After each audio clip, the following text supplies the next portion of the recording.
O Senhor esteja convosco. Proclamação do Evangelho de Jesus Cristo segundo Lucas. Glória a vós, Senhor. Quando se completaram os dias para a purificação da mãe e do filho, conforme a lei de Moisés, Maria e José levaram Jesus a Jerusalém, a fim de apresentá-lo ao Senhor, conforme está escrito na lei do Senhor.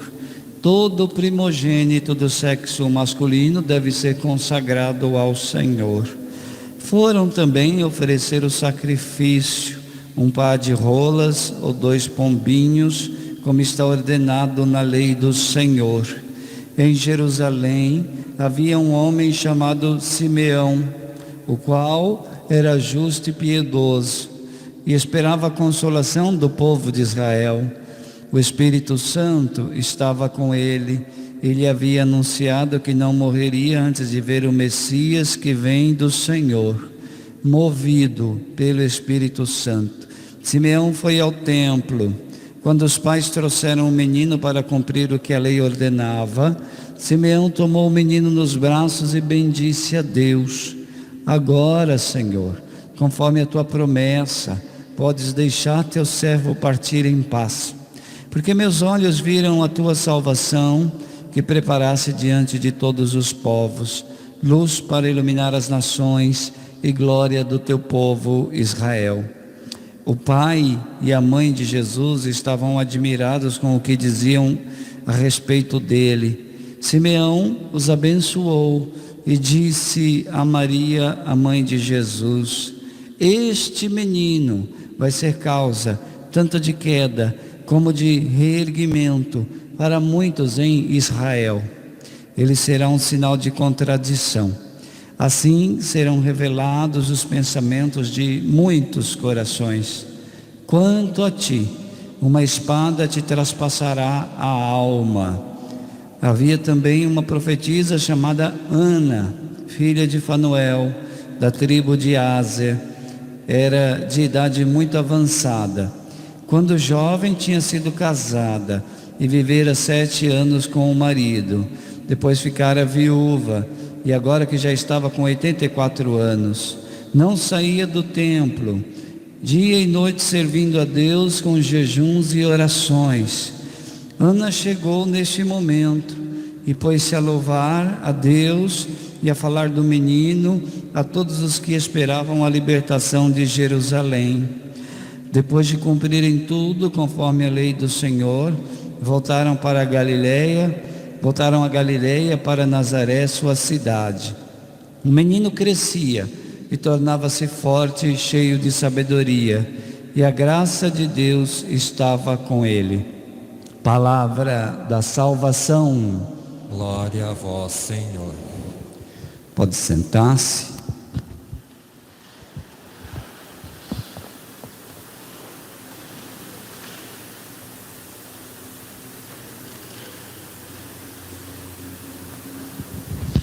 Louvado seja nosso Senhor Jesus Cristo. Para sempre seja louvado. Queridos irmãos e irmãs, hoje este Evangelho afirma que Jesus era submisso à vontade de seus pais. Depois de cumprirem tudo e voltarem para casa, o versículo 51, que não aparece exatamente neste relato, mas é um pouco adiante dele, diz que Jesus era submisso aos seus pais. Submisso em que sentido? No sentido de que ele reconhecia o papel de pais, de pai e de mãe, de Maria e de José, e era-lhes obediente. É sinal de que Jesus, sendo Deus, sendo eterno, como diz o prólogo de João, por meio dele tudo foi criado, mesmo sendo Deus, ao se fazer homem, quis ter uma família humana. E quando Jesus escolhe isso, ter uma família humana, ele está revelando a todos nós a importância da família humana. E a igreja, como depositária da palavra de Jesus, como transmissora da verdade do Evangelho, ensina a mesma coisa, a importância da família. E são muitos e variados os ensinamentos da igreja a respeito do valor, da importância e da necessidade de preservar a família humana na sua beleza, naquilo que ela tem de melhor. De modo geral, vamos aqui pensar em uma das funções que a família humana deve ter, segundo a palavra de Deus e segundo o ensinamento da igreja. De modo geral, a igreja ensina que uma das funções essenciais, ou seja, que não podem faltar, da família humana é a função educadora. Educar, tanto do ponto de vista humano, quanto do ponto de vista cristão. Então essa função da família é essencial, a função educadora. Educar não apenas em valores humanos, como por exemplo tem pais que pagam a melhor escola para os seus filhos, pagam os melhores cursos, enchem o dia a dia das crianças de tanta tarefa, de tanta coisa, que a criança não tem tempo nem de ser criança, de tanta coisa que os pais querem que a criança faça, estude, produza. Uma coisa até que depois pode gerar próprios problemas para a criança. É tanta coisa que ela não tem tempo de se desenvolver como criança, de tanta responsabilidade que ela tem que assumir. Pois bem, não é educar apenas desse ponto de vista, mas também educar na fé, com a mesma intensidade que a gente nutre a criança de formação humana, deveremos ter a mesma intensidade na formação cristã. Muitos pais reclamam que as crianças, depois de um determinado momento, não querem saber da igreja, não querem saber de Deus, não querem saber das coisas da igreja. Mas é óbvio, se você insistiu em dar a ela tanta formação humana, tanta capacitação, tanto curso, e a formação cristã se reduziu a qualquer horinha na semana para catequese durante um ano, é claro que coloque na balança o que está pesando mais. É óbvio que não vai ter importância no universo infantil aquela função religiosa, porque você só estava dando uma migalha para ela, e agora você quer que ela transforme essa migalha em banquete. É muito difícil a situação. Se você quer que o seu filho tenha a dimensão religiosa bem estruturada, tem que investir com a mesma seriedade com que investe na formação humana. Pois bem, a função educadora da família. Claro que a gente está pensando aqui na família que está sendo constituída, em filhos que estão crescendo. No entanto, educar é uma função que qualquer um pode assumir. Mesmo que você não tenha filhos, você pode ajudar na educação. Você pode ser um fator de educação na vida de outras crianças que estão se constituindo, adolescentes, jovens. Nós todos podemos ser educadores, ainda que não tenhamos filhos, ou se os filhos já estão adultos, já têm a sua própria família, mesmo assim todos nós podemos exercer este papel da função educadora. Mas como o Evangelho hoje é muito direcionado para as famílias que estão se constituindo, que estão crescendo, amadurecendo, vamos continuar com essa linha de raciocínio. Nós temos que destacar então a necessidade, em primeiro lugar, de que os pais assumam essa missão, que é uma missão obrigatória, a função educadora dentro de casa. Mas assumam isso de maneira amorosa e alegre. Aqui está o mais importante: assumir essa tarefa de educar de maneira amorosa e alegre. Isso aqui é a própria palavra de Deus que fala. Veja, por exemplo, o que dizia a segunda leitura no versículo 12. Dizia o seguinte: revesti-vos de entranhada misericórdia, bondade, humildade, doçura, paciência. Que coisa interessante. E é tão profundo este versículo, que é revesti-vos de entranhada misericórdia. O que é entranhada? Que deve estar nas entranhas. Não deve ser uma coisa da superficialidade, apenas da boca para fora. Entranhada significa que deve estar nas nossas vísceras, nas nossas entranhas. E o que deve estar? Revesti-vos de entranhada misericórdia, bondade, humildade, doçura, paciência.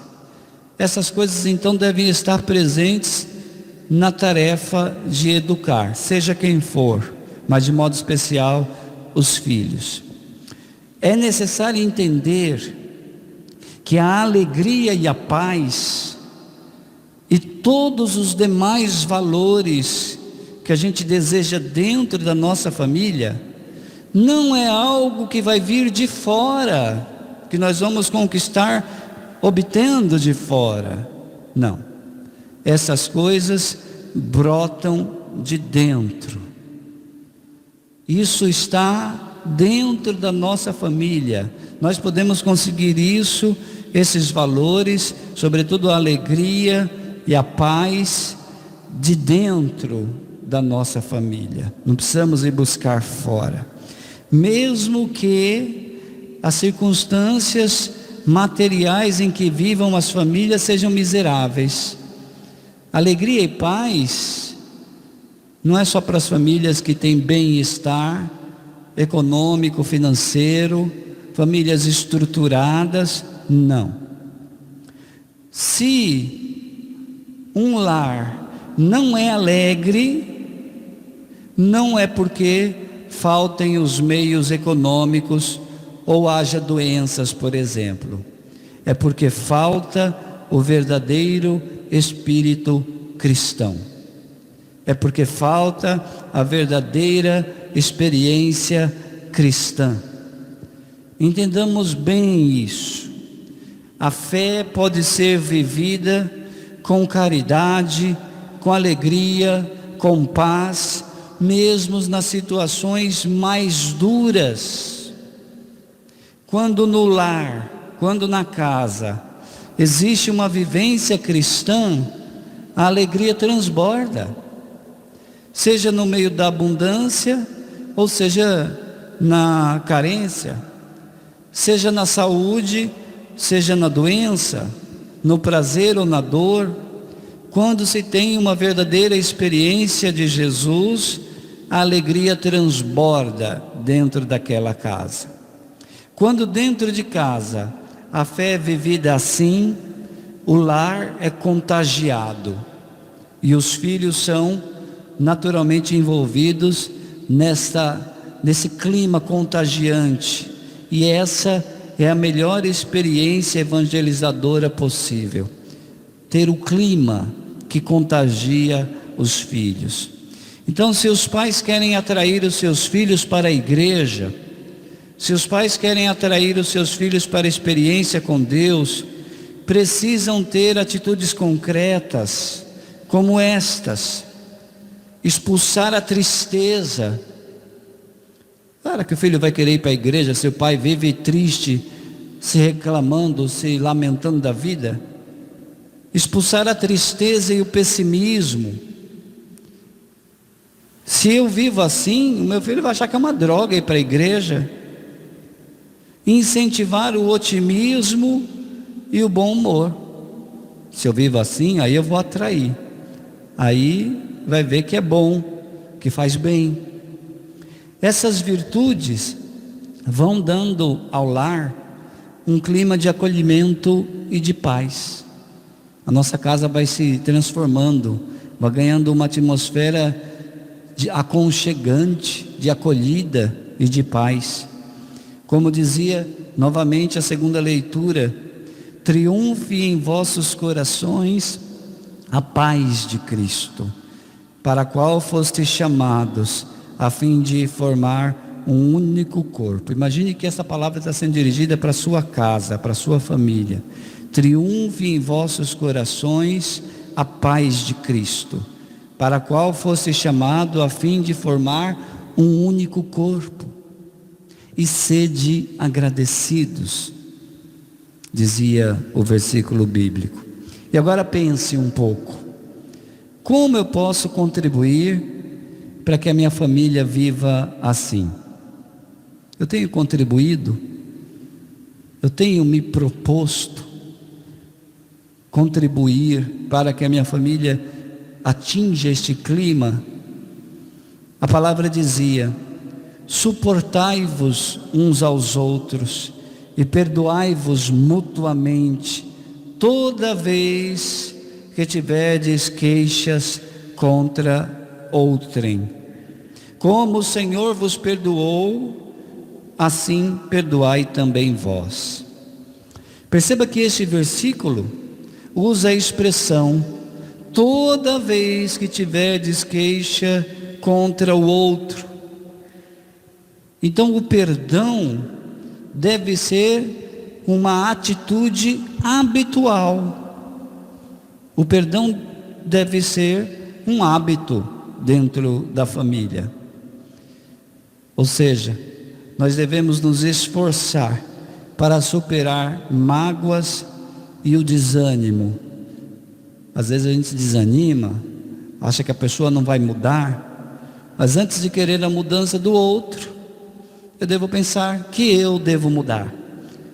E uma das coisas que eu devo mudar é esse hábito do perdão. Não cair na armadilha de não perdoar, mas transformar o perdão numa atitude habitual. Então a função dos pais não deve ser a de educadores intransigentes e severos. Às vezes as pessoas falam: meu pai era rígido, meu pai era rigoroso, meu pai era severo, ou minha mãe, né? Pode ser a mãe também. E aí acha que deve fazer esse mesmo papel dentro da sua própria família. Esqueça isso. Não é esse o papel que a palavra de Deus nos traz muito claramente hoje. Vale a pena você retomar essas leituras da palavra de Deus, especialmente a segunda leitura, Colossenses 3, de 12 a 21, e ver quais são as virtudes. Pais, revestidos-vos de entranhada misericórdia, bondade. Não se trata então de ser intransigente e severos, como foram os nossos pais. Os pais precisam saber comunicar com força e alegria o seu amor. A força não deve estar na severidade. A força deve estar na alegria e no amor. Irradiar com alegria o calor da sua experiência com Deus para os seus filhos. Assim os filhos vão ser contagiados e compreender que vale a pena viverem os mesmos valores que fizeram parte da vida dos seus pais. Vai dar aquela lembrança gostosa: meus pais viviam a fé dessa maneira, eu também quero viver assim. E é claro, é óbvio que na família também deve ter momentos onde responsabilidades são cobradas.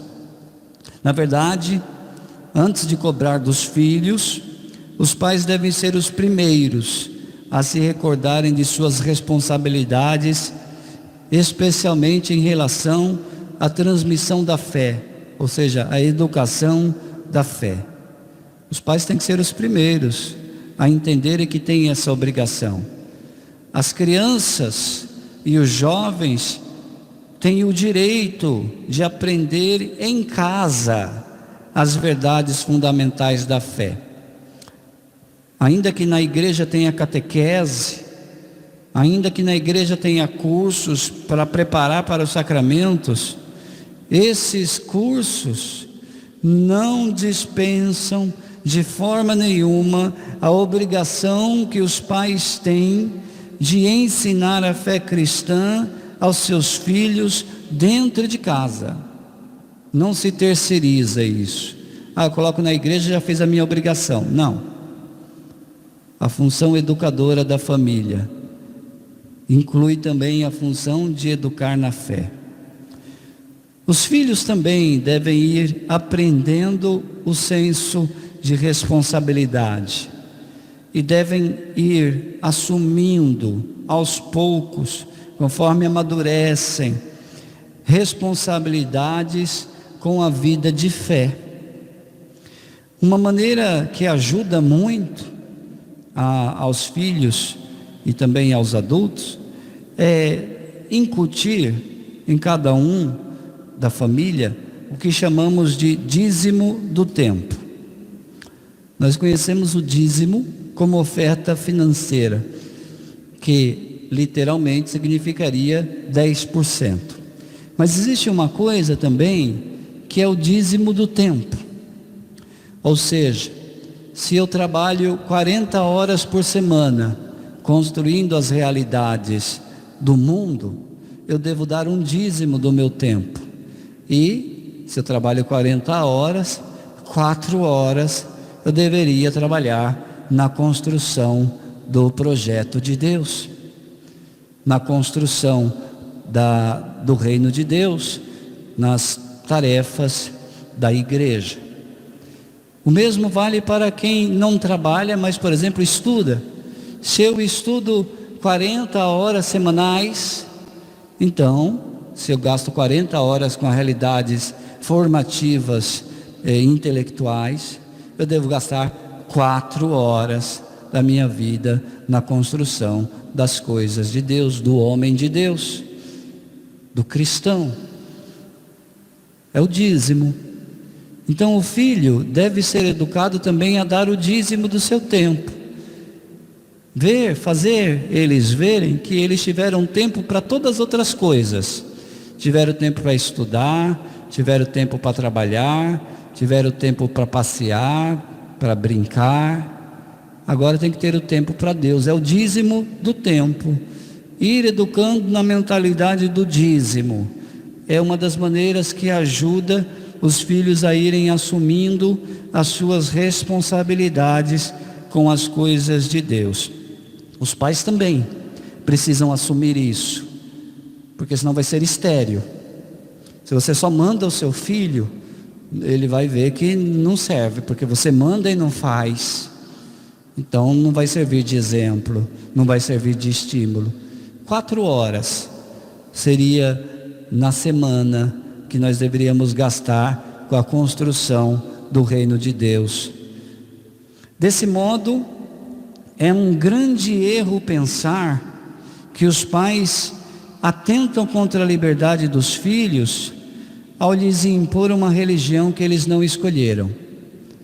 Alguns pais com uma mentalidade estragada pelo relativismo dizem: eu não vou batizar o meu filho, eu não vou colocar na catequese, eu não vou levar na igreja, porque eles têm que escolher a religião que eles querem.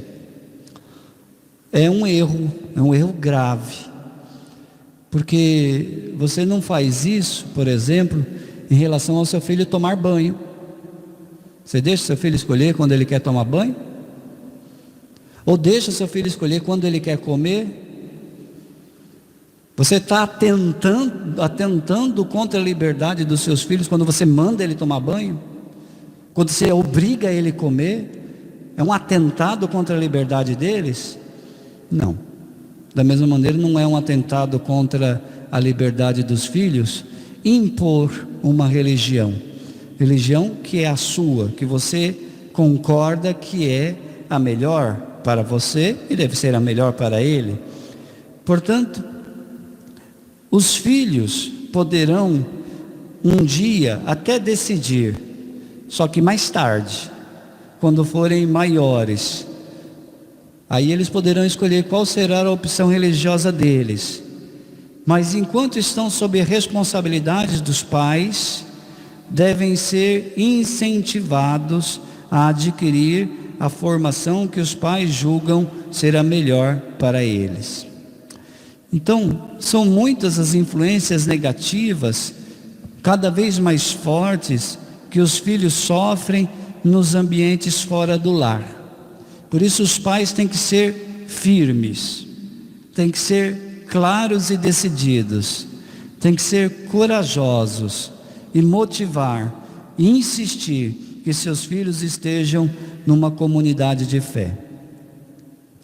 Muito poderia ser dito, porque é um assunto muito amplo, ou a função educadora da fé, da família. Mas pensamos então que o Espírito Santo cria em nós esse desejo, essa disposição, e que Ele desde já encha de sabedoria tanto os pais como os filhos, para que vivam felizes e em paz em suas famílias. Louvado seja nosso Senhor Jesus Cristo. Para sempre seja louvado.